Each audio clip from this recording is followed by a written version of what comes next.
Para falar inglês ou espanhol de verdade, você só precisa de vontade e do método certo. Eba! Eu vou falar inglês, ler e escrever. Boa, garoto! É assim que se fala. Eu quero conhecer gramática, mas quero muito conhecer pessoas. Não dá pra falar sozinha, né? Gostei de ouvir. É assim que se fala. Começando agora, eu vou ganhando confiança para fazer bonito aonde for. É assim que se fala. Esse é o método CCAA para quem quer falar inglês ou espanhol de verdade. Falando assim parece fácil, mas tem como comprovar? Você tem 5 milhões de pessoas para perguntar. Todas elas passaram pelo CCAA e aprenderam falando naturalmente com a ajuda dos nossos professores e do método CCAA. Mas não foi só falar. Aprenderam a pensar, a se relacionar e a ganhar confiança em outro idioma. Em aulas presenciais ou online, tudo ao vivo e com a opção de escolher como quer fazer cada aula.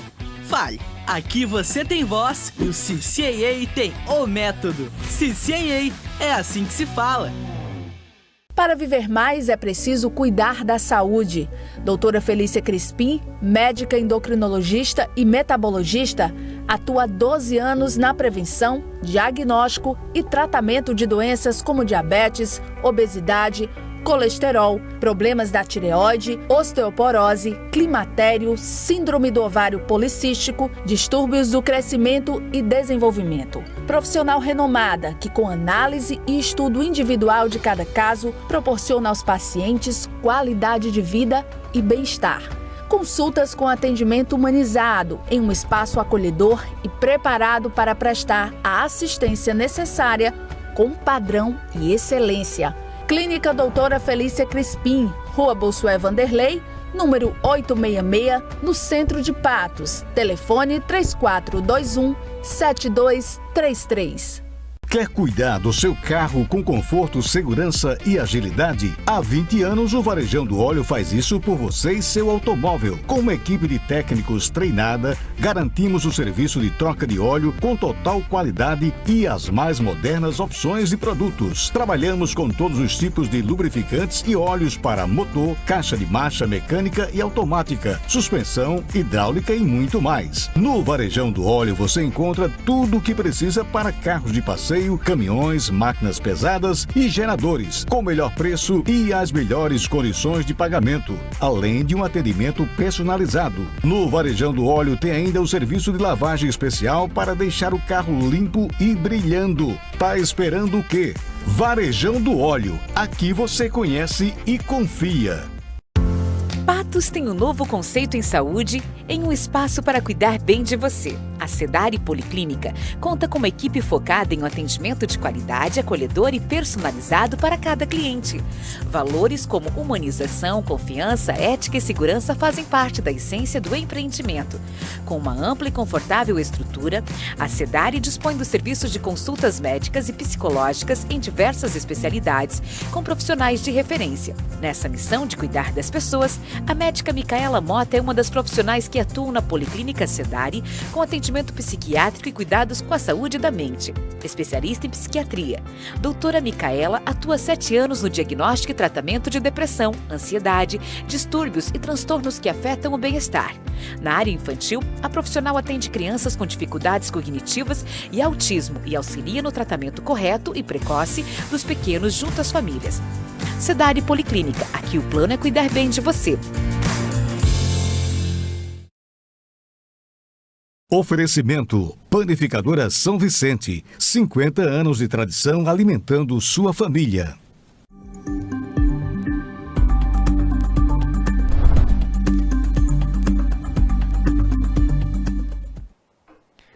As pessoas, elas diariamente não querem que você saiba disso, elas não dizem isso para você, mas hoje eu vou tomar a liberdade de expor.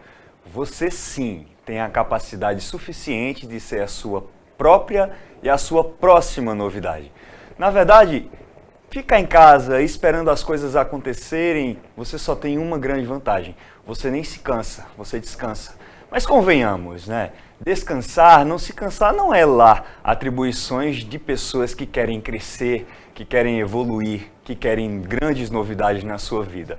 Por sinal, vale salientar, é mais do que preciso e já está na hora de você fazer isso. Não busque ser o melhor, busque ser a referência. Não busque ser o diferente, busque fazer a diferença. E aí agora você me responde, de qual lado você está? Daquele que quer ser referência, daquele que quer buscar o diferente, ou daquele que quer descansar e esperar as coisas acontecerem que na maioria das vezes não acontecem como a gente quer? O ponto de vista desta segunda-feira está no ar. Muito boa noite. Hoje a temática é muito mais do que válida, é importante e fala de fé, religiosidade. Sejam bem-vindos, o ponto de vista está no ar.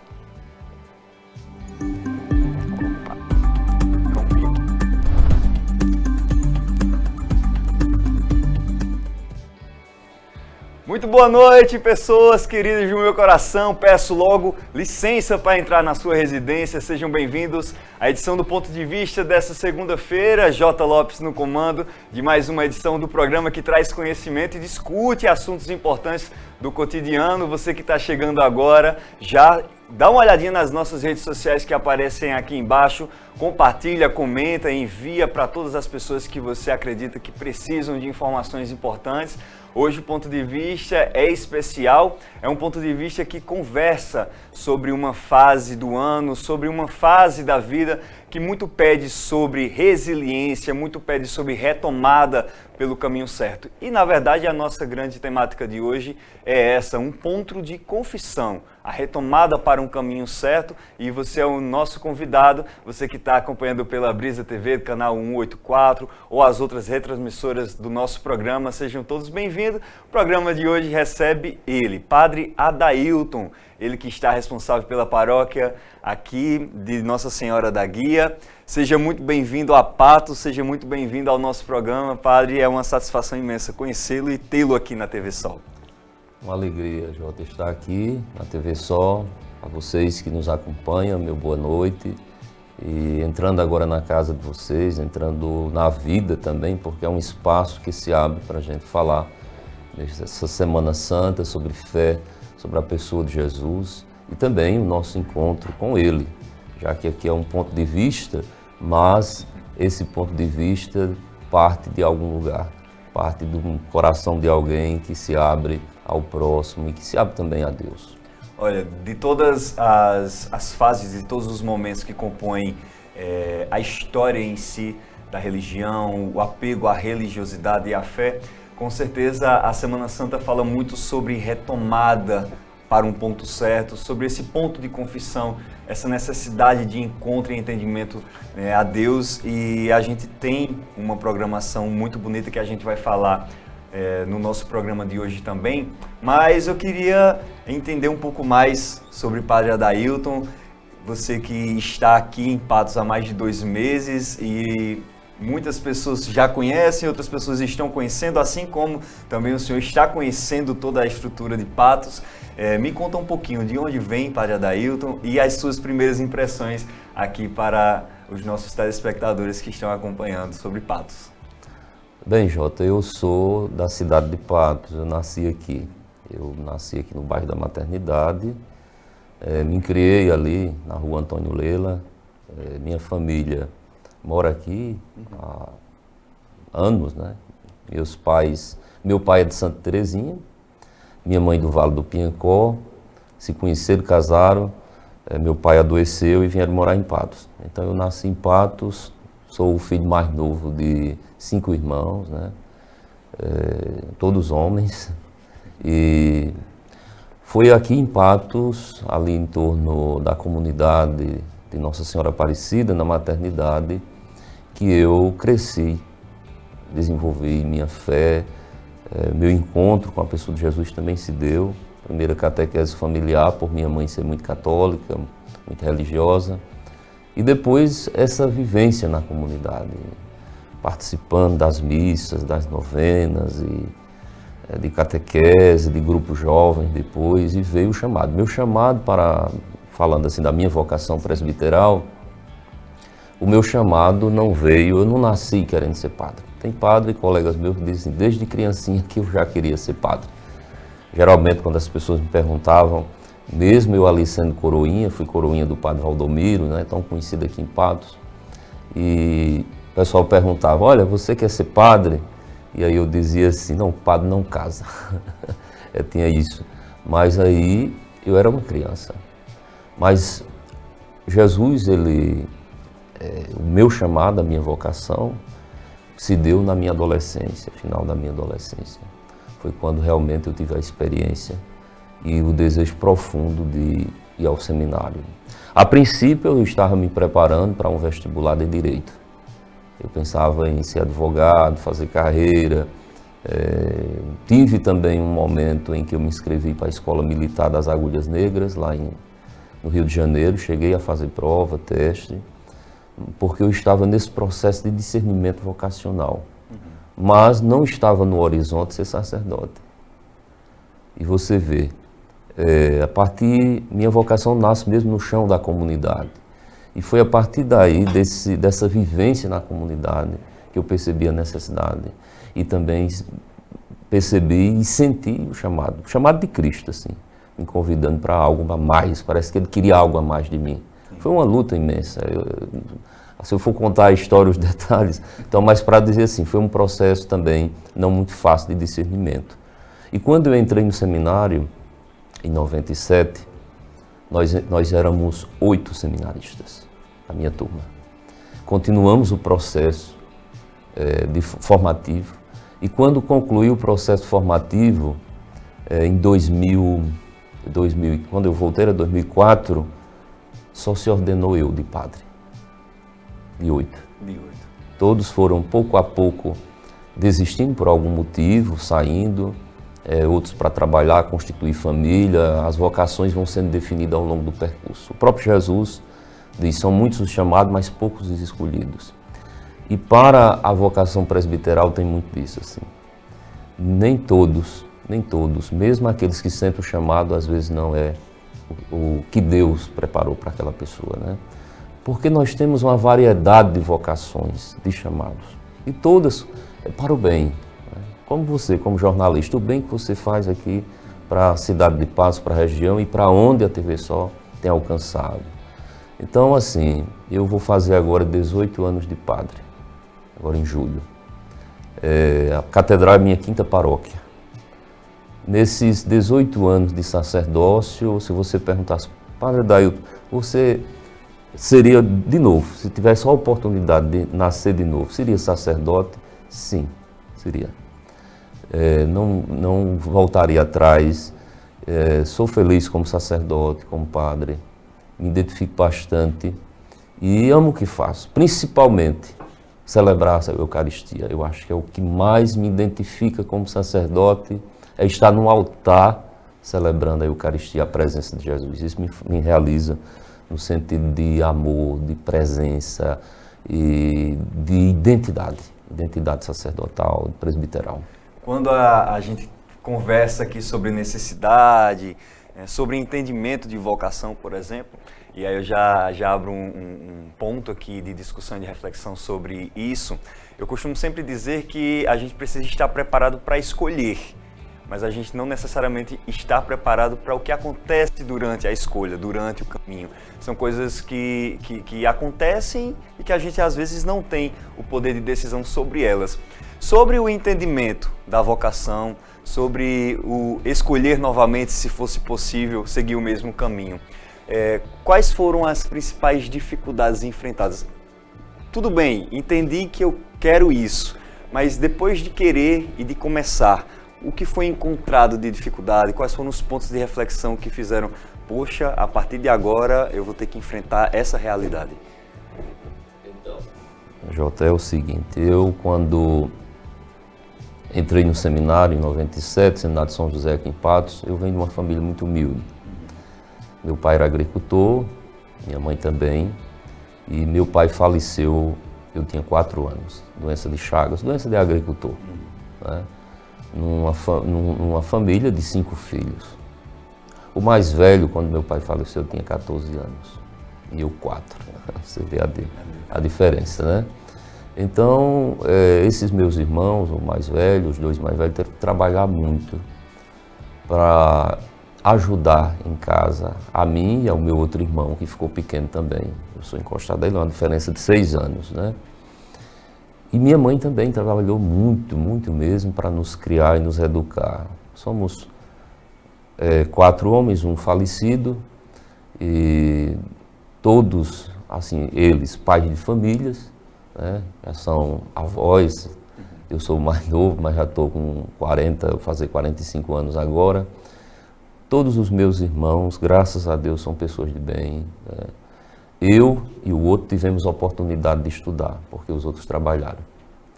Eu trabalhei, mas quando tinha uma idade a mais, passei a trabalhar para ajudar em casa. Na minha infância ali, início da minha adolescência, trabalhei em doceira, trabalhei em fábrica de bolsas. Foi meu último emprego, fábrica de bolsas. Trabalhei em loja de confecções, né? Aqui em Patos. E aí, nunca saí de Patos, assim, para trabalhar. Os outros meus irmãos todos saíram. Eu fiquei. Eu fui o único dos irmãos que tive condições de estudar, porque eles me deram e minha mãe me deu condições. E o meu irmão que está em Petrolina, que mora lá, eu tenho um irmão que mora lá em Petrolina, também depois concluiu os estudos dele, hoje trabalha lá, é farmacêutico, etc. Mas todos, graças a Deus, tivemos essa educação que, no popular, diz assim, deu pra gente, né? Uhum. São pessoas de bem na sociedade. Então eu venho de família muito humilde também. Então quando eu chego no seminário, para responder a sua pergunta, eu chego no seminário em 97, eu venho de escolas públicas. Tem um impacto sair de uma escola pública, como eu estudei no Aristides, aí na época no Dom Fernandes, quando existia essa escola, e para chegar para estudar no Cristo Rei. Na época chamava científico, primeiro, segundo, terceiro científico, para estudar no Cristo Rei. Recebi logo um impacto, aquele impacto da diferença do ensino. Hoje, se você for olhar hoje, é mais equiparado. Você vê alunos de escolas públicas que se destacam, que passam cursos como medicina e tantos outros cursos, porque hoje a qualidade melhorou bastante, né? Mas na época havia uma disparidade nessa questão de educação. E eu senti isso. Senti nas primeiras aulas de revisão de matemática, por exemplo, que foi uma disciplina que eu nunca tive tanta afinidade, né, nas exatas. Eu sou muito da área de humanas, né? E até a vocação diz isso, né? O curso de filosofia e teologia que a gente faz, todo padre faz. E aí, a primeira dificuldade foi enfrentar essa questão do conhecimento. Mas eu sempre fui assim, muito determinado, no sentido assim, eu vou enfrentar.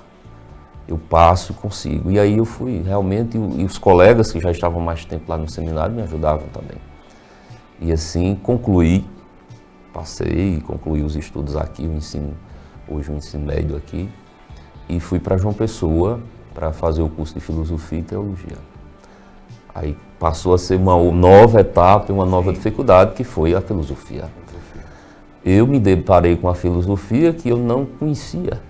Ora, a gente não tinha as informações que temos hoje. Não tinha um computador, celular para pesquisar. Não era assim. A informação não chegava tão fácil como chega hoje para as pessoas. Não havia essa facilidade de pesquisa. E aí eu chego para estudar filosofia lá em João Pessoa, com os colegas, claro, todos talvez na mesma situação que eu, pela partilha que a gente fazia. Mas lá estávamos para estudar filosofia, porque a filosofia ela fornece para a teologia, a gente utiliza o vocabulário, a linguagem. Quando a gente vai estudar teologia, se usa muitos vocabulários e a própria linguagem da filosofia para teologia, né? Você pega Santo Agostinho, Tomás de Aquino, são duas grandes referências ali da filosofia, vamos dizer assim, do início ali da filosofia medieval, etc. Então você tem esses dois grandes expoentes e eles, por exemplo, Agostinho utiliza Platão, a linguagem de Platão, a filosofia de Platão para falar de Deus. Já Tomás de Aquino pega Aristóteles, a filosofia dele, para falar de Deus. Então vejam que são termos emprestados, né? E aí a gente tem que estudar filosofia para... e também porque a filosofia abre muito a mente, dá uma abertura muito grande nas perspectivas. E aí a teologia, quando chego na teologia, eu me identifiquei muito. Ou seja, o pensar, o falar sobre Deus me encantou demais. E eu sou muito ligado à área da teologia bíblica, me identifico demais. Tem uma área que eu gosto, é a Sagrada Escritura. Gosto da Sagrada Escritura, como também alguns outros da teologia, como uma das partes, Mariologia, sobre Maria. É um tema que eu gosto também, não sei, eu acredito que seja muito mais pela minha devoção, pela minha relação com Nossa Senhora, então facilita bastante e me encantou muito. Assim, o Adailton, que entrou no seminário com 17 e fazer 18 anos, né? E hoje com 45 anos, é um processo grandioso que a gente faz e de amadurecimento na fé também, em todos os aspectos e principalmente na fé. Olha, nós temos um grande percentual de professores que acompanham o nosso programa, no qual eu já quero saudar cada um deles e, em especial, em nome de minha mãe, Naide Lopes, que é professora de ensino religioso na cidade de Ipueira. Hoje ela começa o mestrado em artes visuais lá na cidade de Natal. E eu quero fazer um gancho em relação a essa questão de reflexão, conhecimento, ensinamento.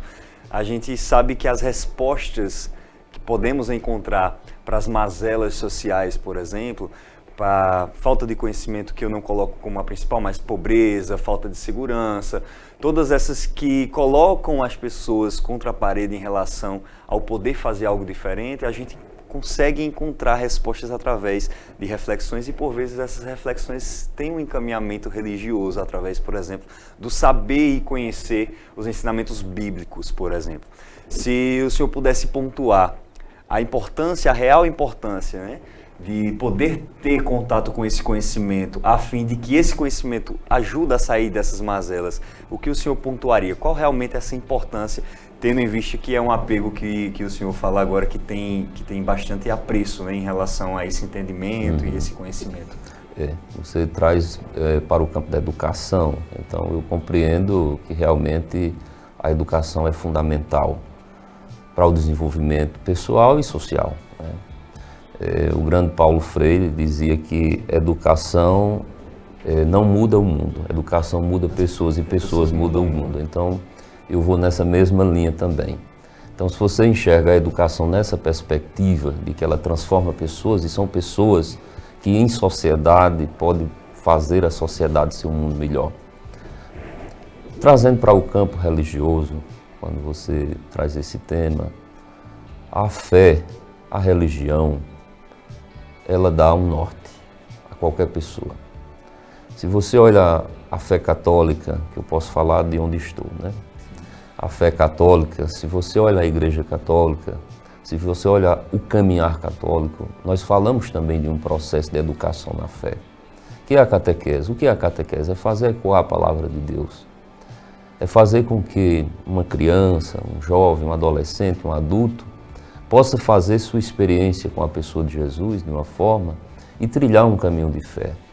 E isso dá a qualquer pessoa nesse encontro de fé sempre um modo de vida.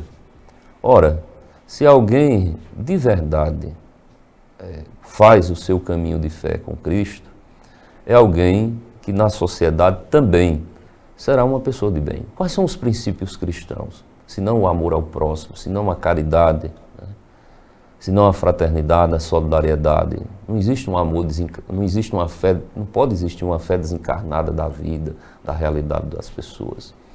Então a fé, ela é fundamental nesse caminho também.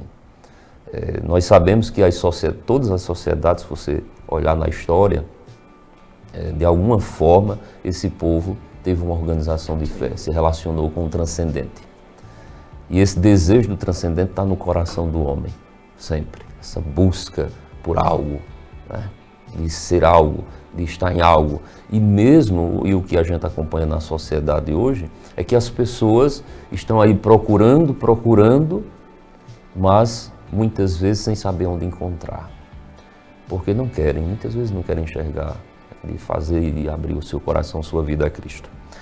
Na verdade, quando percebemos isso, a gente percebe uma sociedade, aí trazendo também, que aos poucos vai adoecendo. Nunca se falou tanto hoje na sociedade, como ansiedade, depressão, tantas as doenças psíquicas que estão aí aflorando. Mas ainda continuando só um pouco sobre essa questão da educação na fé. A igreja tem um papel e sempre teve. Se você olhar a história da igreja, você vai ver como a igreja foi fundamental nessa questão da transmissão de conhecimento, né? E como na atualidade, claro, a sociedade cada vez mais um pouco secularizada, como chamamos, né? Assim, retirando o sagrado, mas mesmo assim a igreja continua sendo uma voz profética, uma voz que anuncia a palavra de Deus, que mostra os caminhos e que, ao mesmo tempo, neste mostrar o caminho, vai dando às pessoas uma base por onde caminhar, por onde trilhar nessa relação com Deus. Quando eu pergunto, né, desse relacionamento conhecimento, que por vezes é empírico também, mas eu quero chegar ao questionamento de como podemos entender essas relações sociais através dos ensinamentos, né, religiosos, que não mensuro aqui apenas o católico, mas esses relacionamentos que tem a alguém, no caso aqui na nossa discussão, a Deus. Eu chego nesse ponto da discussão, educação, problemas sociais, problemas psíquicos, né, pessoais, porque tem o teu lado como, né, pessoa que adentra na psicanálise também. Como que é essa relação psicanálise com, né, esse relacionamento em torno da contextualização católica religiosa, o que soma, o que faz favorecer ainda mais uma reflexão em relação a todos esses nossos questionamentos? Jota, quando eu fui fazer o curso de psicanálise, eu sempre tive uma inquietação em relação ao ser humano, em entender um pouco o ser humano. Como padre, a gente lidar demais com o sofrimento das pessoas. O padre, ele está na primeira barricada de frente. Por quê? Se você pegar os nossos sacerdotes, ou os pastores, qualquer pessoa que tem essa questão de liderança religiosa, são essas pessoas que são procuradas por primeiro. Antes de um ansioso, um depressivo ir a um psiquiatra, às vezes, ou até mesmo ao psicólogo, ao psicanalista, ele vai ao sacerdote, ele vai ao pastor.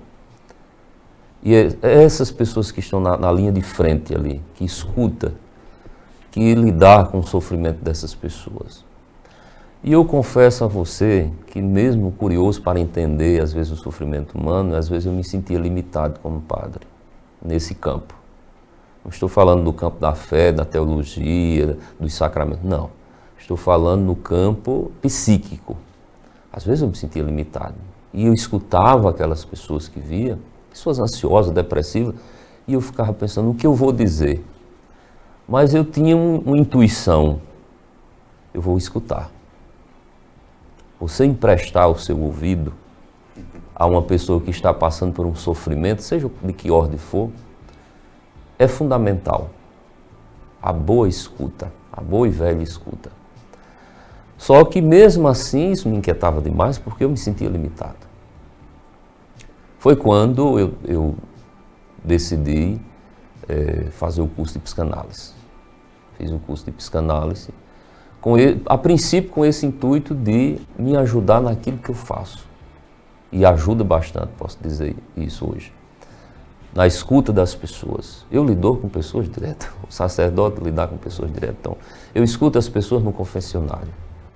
Então, a maioria das vezes, uma pessoa que chega para mim, que vem trazendo um sofrimento psíquico, um conflito por conta de um sentimento de culpa que ela está atravessando, diante dos princípios religiosos dela, diante da crença dela, ela traz uma dor. E é uma dor real. É uma dor psíquica que ela apresenta. E agora está ali diante dela não só o sacerdote, mas também uma escuta qualificada. Eu escuto como sacerdote, mas também por ser psicanalista, hoje eu escuto de uma forma diferente. Eu compreendo a dor dela. Eu compreendo muitas vezes de onde brota aquela dor.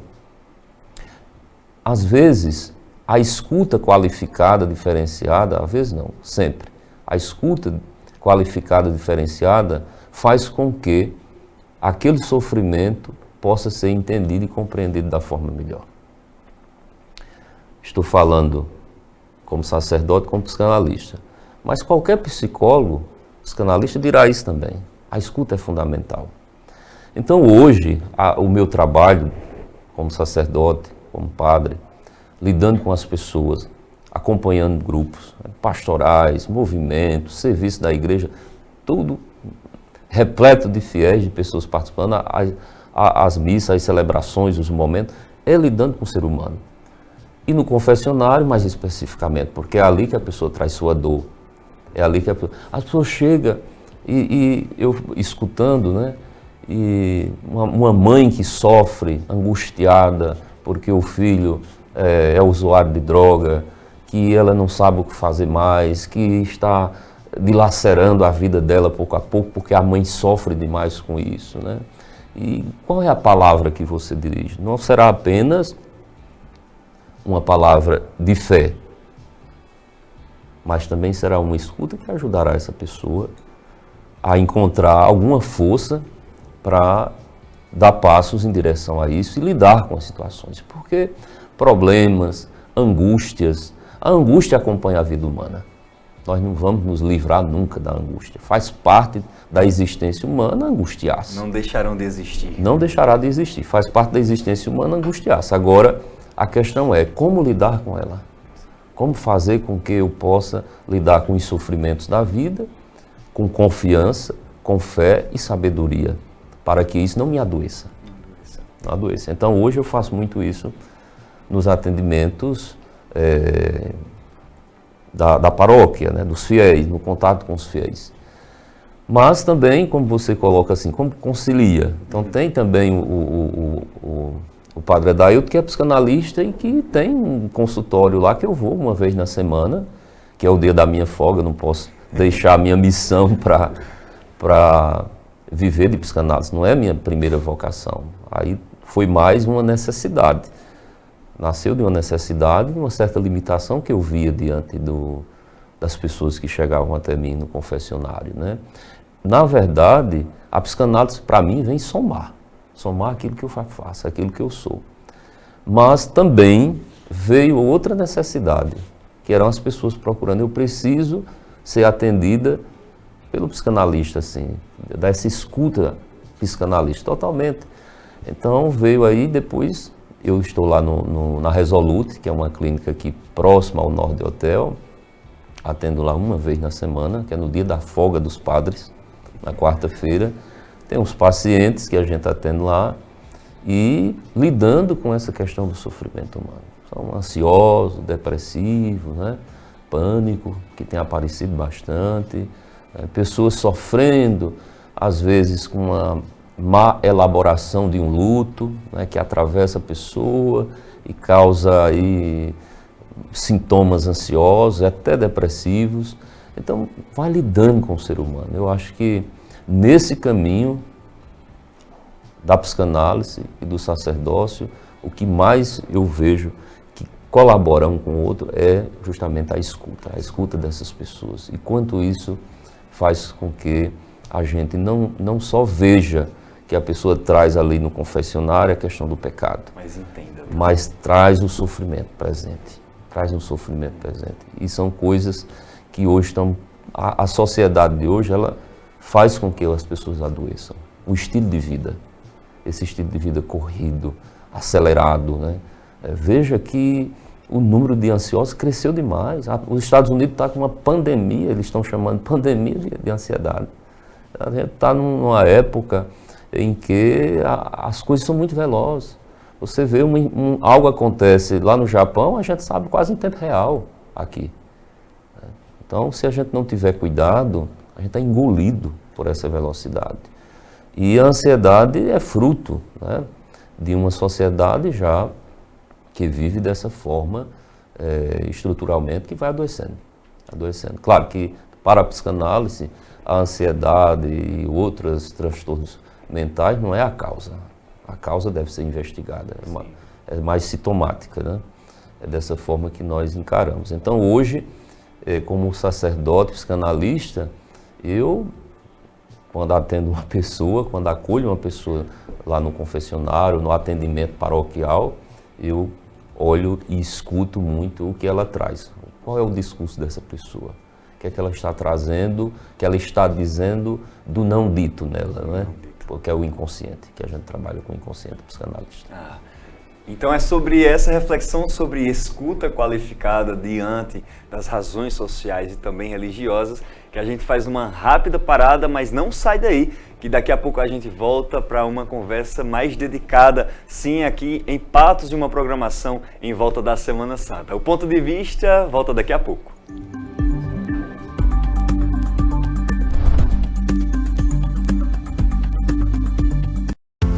Patos tem um novo conceito em saúde em um espaço para cuidar bem de você. A Sedari Policlínica conta com uma equipe focada em um atendimento de qualidade, acolhedor e personalizado para cada cliente. Valores como humanização, confiança, ética e segurança fazem parte da essência do empreendimento. Com uma ampla e confortável estrutura, a Sedari dispõe dos serviços de consultas médicas e psicológicas em diversas especialidades, com profissionais de referência. Nessa missão de cuidar das pessoas, a médica Micaela Mota é uma das profissionais que atuam na Policlínica Sedari com atendimento psiquiátrico e cuidados com a saúde da mente. Especialista em psiquiatria, doutora Micaela atua há 7 anos no diagnóstico e tratamento de depressão, ansiedade, distúrbios e transtornos que afetam o bem-estar. Na área infantil, a profissional atende crianças com dificuldades cognitivas e autismo e auxilia no tratamento correto e precoce dos pequenos junto às famílias. Sedari Policlínica, aqui o plano é cuidar bem de você. Você já imaginou onde pode realizar o sonho de comprar sua moto 0 km? Na Maravilha Motos, a casa da Honda, em Patos. Aqui trabalhamos com motocicletas zeradas de alta performance, todas com estilo, tecnologia, conforto e segurança. Tudo o que você precisa para andar sobre 2 rodas com a liberdade que merece. A Maravilha Motos ainda oferece diversos serviços, como a oficina para o cliente fazer reparos, revisão e conserto, além de peças originais da marca, capacetes e acessórios. Garanta já a sua moto 0 km aqui na Maravilha Motos, a casa da Honda, pertinho de você.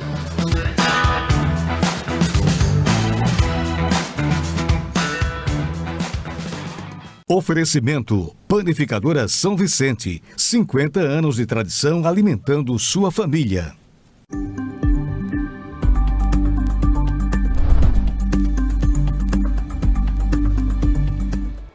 Seu Ponto de Vista dessa segunda-feira está de volta. Hoje recebemos aqui nos estúdios da TV Sol Padre Adailton, ele que está responsável pela paróquia aqui de Nossa Senhora da Guia em Patos. Hoje nós conversamos sobre retomadas, decisões corretas, confissões sobre problemas espirituais e os reflexos sociais também ocasionados por isso.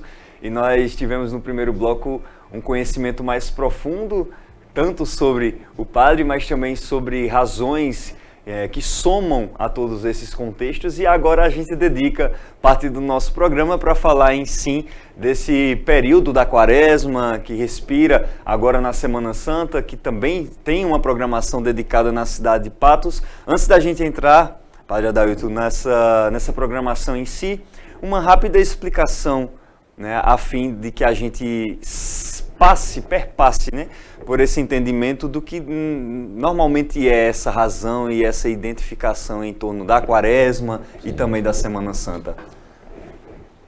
A igreja se organiza por tempo litúrgico, não é bem um tempo, vamos dizer, cronológico do social, mas é um tempo litúrgico na igreja, falamos assim. A Quaresma está dentro do ciclo da Páscoa. São 40 dias em preparação para celebrarmos a Páscoa, o mistério pascal, que é o centro da fé cristã. A paixão, morte e ressurreição do Senhor. O apóstolo Paulo disse: se Cristo não ressuscitou, vã é a nossa fé. Então é o centro realmente da fé cristã, não só de católica, mas da fé cristã, é a Páscoa, é a ressurreição, o mistério da ressurreição. Cristo é o centro, em torno dele realmente deve girar toda a nossa vida e existência. Agora, a quaresma, como tempo de preparação, tem essa dimensão muito penitencial, de nos converter, de voltarmos ao Senhor, nosso coração, nossa vida, nossa existência, para ressuscitar com Ele. É um convite de forma muito pedagógica que a igreja faz, esse tempo da quaresma. Agora chegamos na Semana Santa, estamos hoje na segunda-feira da Semana Santa. O que é a Semana Santa? A Semana Santa celebra aquela última semana do Jesus histórico ali com os seus discípulos, a sua entrada messiânica em Jerusalém, como celebramos ontem com o Domingo de Ramos, né? Ou seja, a Semana Santa é uma entrada também de cada cristão católico em Jerusalém. Mas não é a Jerusalém geográfica, estamos falando da Jerusalém da fé, a Jerusalém teológica, que fala desse mistério aí da paixão, morte e ressurreição do Senhor.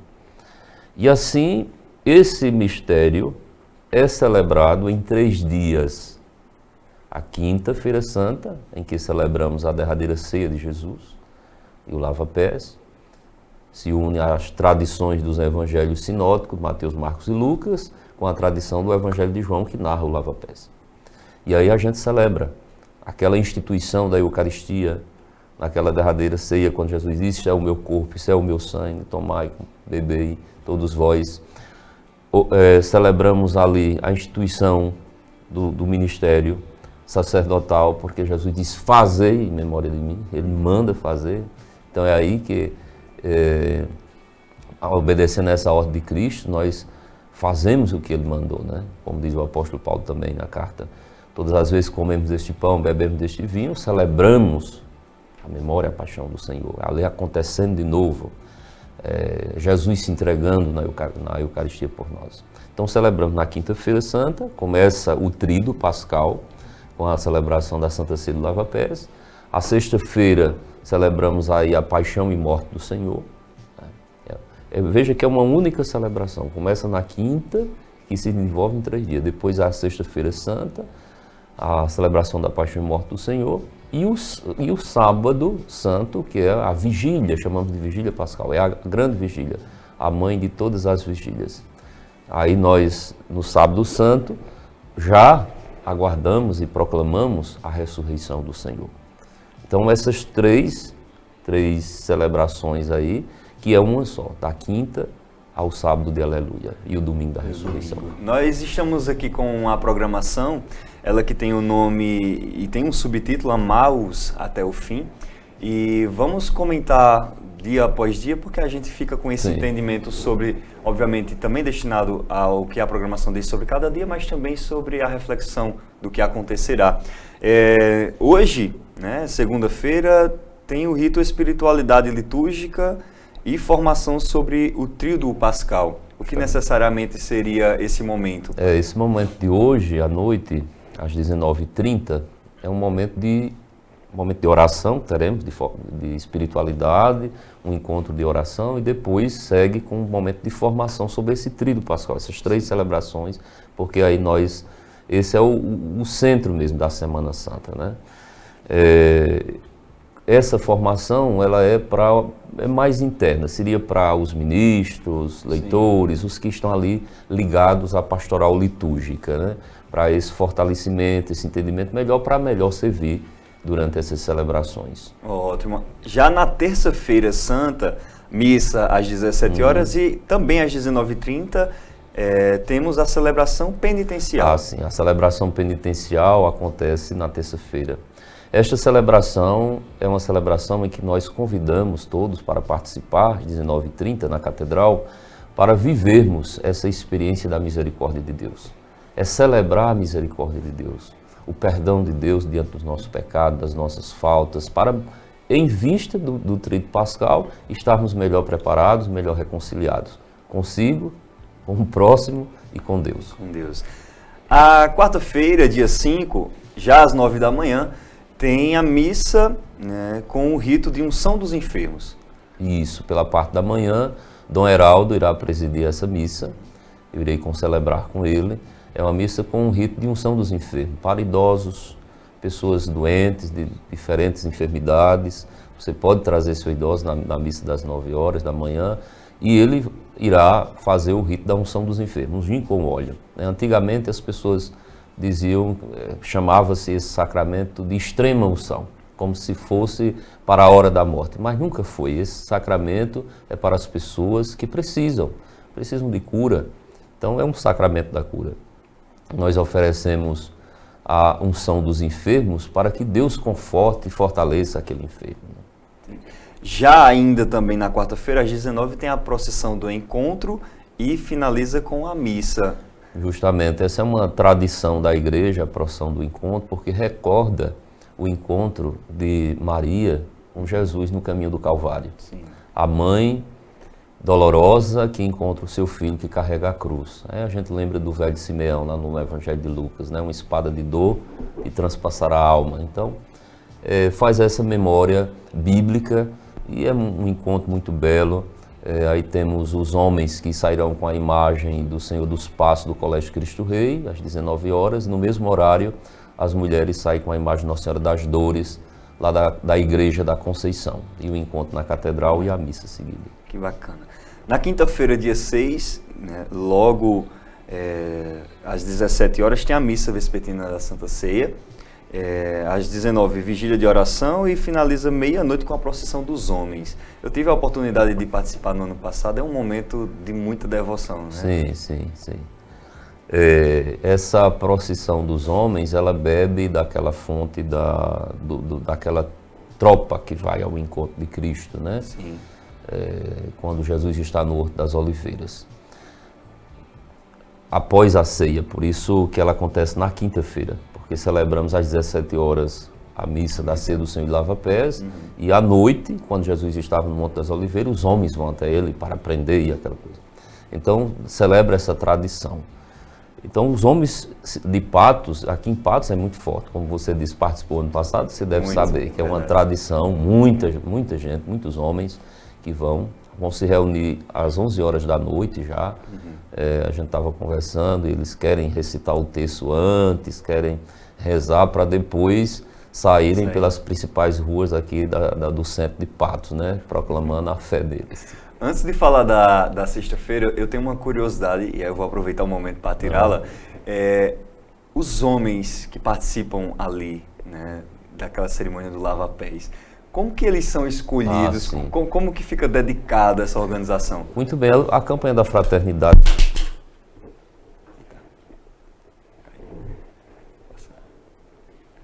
Ela é um momento que transborda da campanha da fraternidade. Ele tem essa organização, na verdade, em si.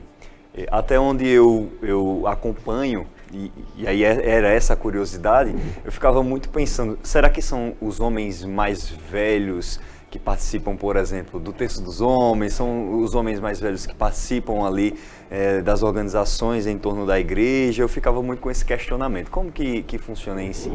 A escolha desses homens parte do tema da campanha da fraternidade. Depende de cada paróquia, mas geralmente é do tema da campanha. Esse ano vamos trabalhar fraternidade e fome. Então as pastorais sociais, geralmente a gente convida pessoas ligadas a esse trabalho das pastorais sociais, porque são essas pessoas que estão realmente lavando os pés dos mais necessitados do serviço que prestam. Um agente, um líder da pastoral da criança que está lá todo o mês inteiro acompanhando famílias, né? Nós aqui na paróquia da Catedral tem 98 famílias que são acompanhadas pela pastoral da criança. Famílias em situações de dificuldade, né? Temos a pastoral da pessoa idosa, que acompanha os idosos em situações de vulnerabilidade. Temos lá a Casa da Misericórdia, que faz um trabalho com os moradores de rua, né? Oferece café, oferece refeições, almoço, né? Então, oferece também um espaço para que eles possam ter um pouco de dignidade. Chega lá, toma um banho, recebe uma doação de uma roupa, uma coisa. Essas pessoas que estão aí em situação de rua, que também devemos olhar sempre como irmãos nossos, que estão sofrendo, né? Então, a igreja tem essa dimensão sempre em vista da caridade, do amor, assim como Cristo mandou lavar os pés uns dos outros. Então, vejam que aquele gesto do lava-pés deve lembrar sempre a missão da igreja e a missão de cada cristão, que é servir. Ah, que bacana, então tá tirada a minha dúvida. A sexta-feira, padre, no dia 7, nós temos logo cedinho às 6 horas da manhã a Via Sacra, né, saindo da Igreja Catedral. A partir das 8 horas nós temos as confissões, né, na Igreja de Nossa Senhora da Conceição. Às 11 horas, o ofício da agonia.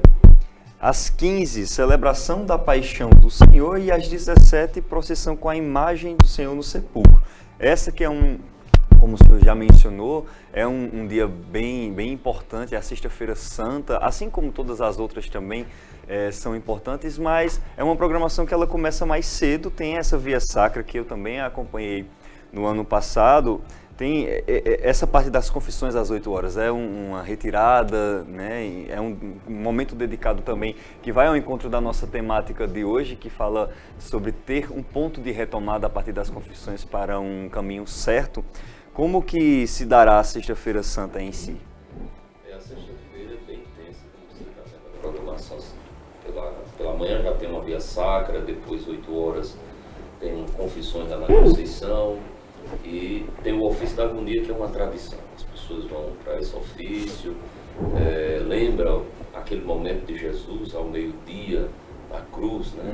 A agonia dele ali, o sofrimento, a paixão dolorosa dele. Então as pessoas têm essa tradição de celebrar o ofício, muitas vão de preto para o ofício e depois saem em caminhada silenciosa. Essa procissão ela é silenciosa, não tem confessa, não tem cântico, todo mundo meditando a paixão de Cristo por cada um de nós. E às 15 horas aí celebramos sim a paixão e morte do Senhor. Em seguida tem a procissão com a imagem do Senhor do Sepulcro, que é o Senhor, o Cristo, quando Maria recebe ele da cruz, né? Celebra isso daí. E é uma das maiores procissões aqui da cidade de Patos. Muito bem participada, uma multidão que toma conta do centro de Patos. E o dia 8 é o sábado santo, né? Vigília Pascual. É o sábado de Aleluia que a gente... Então, cada paróquia na cidade de Patos tem a sua programação. A catedral vai celebrar a vigília às 19 horas, começa ali com a bênção do fogo novo ao lado da Catedral de Nossa Senhora da Guia e depois continua a vigília dentro da igreja, celebrando a vitória de Cristo sobre a morte. E nós chegamos no dia 9, o domingo de Páscoa, 6 horas, 9 horas, 16h30 e às 19h, todo esse circuito com missas dedicadas a esse dia. São 4 missas, todo domingo na Catedral. E a gente manteve esses horários, às 6 da manhã, 9 horas, 16h30, 19 horas, para possibilitar a população patoense de celebrar aqui também na Catedral a Páscoa da Ressurreição. É o mistério central da nossa fé. Então, você católico que me escuta, não deixe de participar na sua comunidade de fé, na sua paróquia, da Semana Santa, do Tríduo Pascal, do Domingo da Ressurreição. Os que fazem parte da Catedral, que gostam de vir missa à Catedral, venham celebrar sua fé em Cristo ressuscitado. Olha, eu sempre tenho um questionamento que eu fico voltado para ele quando a gente inicia esse período pascual, que é uma contradição que por vezes ela chega a passar despercebida pelas pessoas, né? O entendimento em si, através da Páscoa, por vezes e na maioria dessas vezes, ela é desmistificada em relação ao que as pessoas estão tornando de forma diária. Então a gente tem hoje muito essa área do comércio atravessando o entendimento religioso e por vezes a gente não sabe onde isso pode tomar, né, proporções além do que a gente vem acompanhando. Então, sim, sabemos que a Páscoa tem o significado que não é a Páscoa comercial. Não é o ovo de Páscoa, não é o coelhinho fantasioso, mas a gente entende que é um gancho que se criou em relação a esse período em que as pessoas elas dedicam parte, né, momentos em relações com seus familiares ou também amigos para se confraternizar. Mas uma confraternização que não vai ao encontro da razão principal, que é a confraternização em Deus, em Cristo, através dos seus templos e tudo mais. Aí eu queria saber, né, do Senhor, só para a gente finalizar esse gancho em relação ao sentido de Páscoa, já que nós falamos sim aqui sobre qual é o real sentido dela, qual a opinião que o senhor tem em relação, e pode ser até uma análise dura e crítica sobre essa falta de entendimento, esse não entendimento das pessoas em relação ao significado da Páscoa? As duas grandes festas cristãs, Natal e Páscoa. Mistério da Encarnação, Mistério da Ressurreição. São as duas grandes festas nossas, cristãs, né? O Mistério da Encarnação e da Ressurreição. Em torno disso, por nós celebrarmos, sempre a Igreja celebrou de forma viva e eficaz esses dois grandes mistérios, em torno disso nasceu essa questão comercial, né? Tanto na Páscoa, com a imagem do Papai Noel, mesmo que muitas vezes queira fazer essa justificação de São Nicolau, etc., como já sabemos. No Natal, né? No Natal. E aí chega na Páscoa, você tem o comércio em torno do ovo, né, do coelho da Páscoa, aí faz aquela questão, mas é um animal fértil, o ovo é doce, a doçura da vida, e etc, etc. Faz todos esses comentários para fazer essa ligação. Mas nós sabemos que é uma questão pura comercial, que gira em torno disso. Claro, as pessoas têm direito de sempre de fazer comércio, desenvolver, etc. Porém, o que acontece é um desvirtuamento do que estamos celebrando. E muitas vezes são os pais que contribuem com isso. São os pais que não falam para o seu filho o que ele está celebrando, o que ele está vivendo. Não é o coelho da Páscoa, não é o ovo da Páscoa, mas é a ressurreição, a vida nova que nós participamos por meio do nosso batismo já, que devemos viver à altura de Cristo já agora. Então, se eu, como pai, como mãe, como irmão, etc., não passo para o meu filho, para o meu irmão, o verdadeiro sentido, então, com certeza, essa criança crescerá sem perceber a grandeza do que está vivendo, do que está celebrando. Eu acredito que essa dimensão comercial desvirtua muito o que a igreja, o que se celebra do mistério da fé. Padre, para encerrar esse nosso ciclo de questionamentos, claro que viver em missão, esses novos desafios quando somos realocados para desenvolver alguma outra atividade, alguma nova outra atividade, sempre são grandes novidades, e eu não quero nem mensurar que são a maior ou a média ou a menor grande desafio, né, de uma carreira, por exemplo, mas gostaria só que o senhor mensurasse o tamanho da satisfação de agora estar como pároco da catedral e o que esse desafio diz sobre os próximos anos exercendo esse sacerdócio. Bem, eu lhe digo o seguinte, eu, por ser patuense, então a gente cresce sob os cuidados de Nossa Senhora da Guia, todo patuense.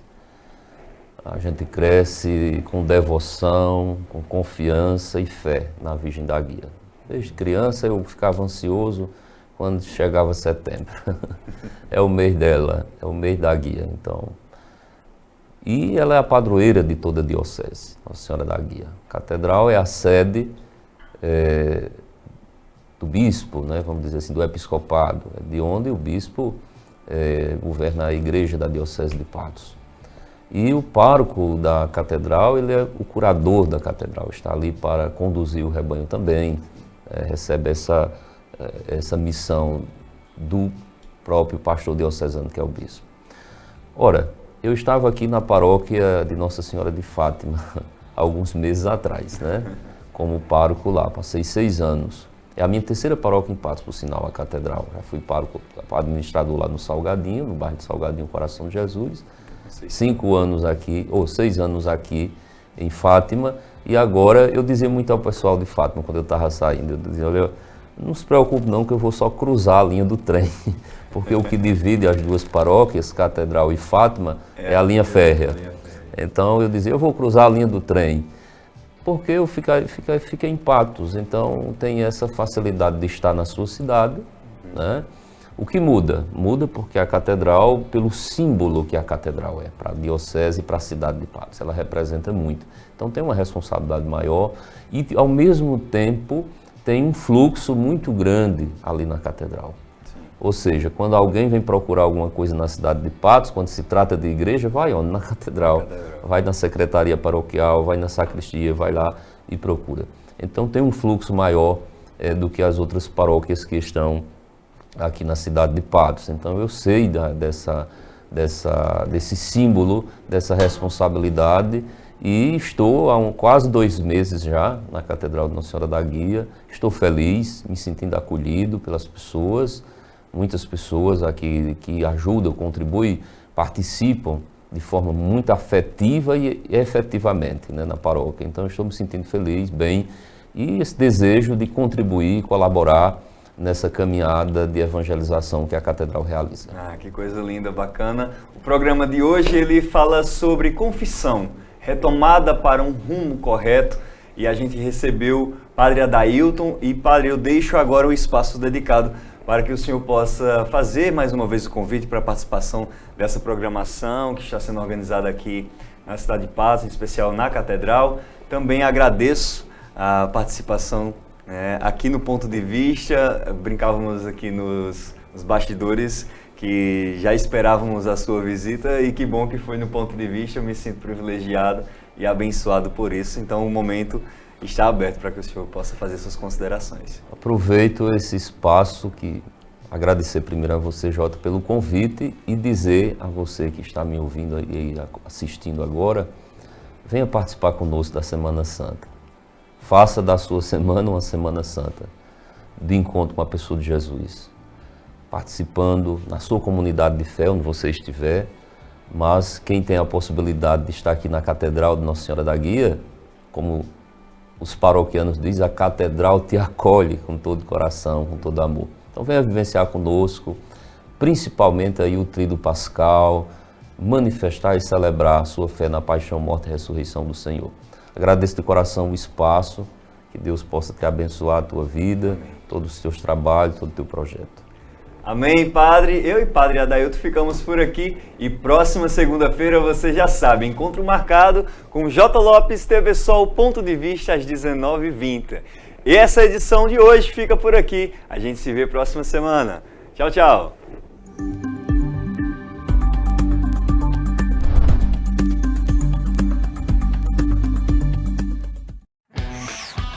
Para falar inglês ou espanhol de verdade, você só precisa de vontade e do método certo.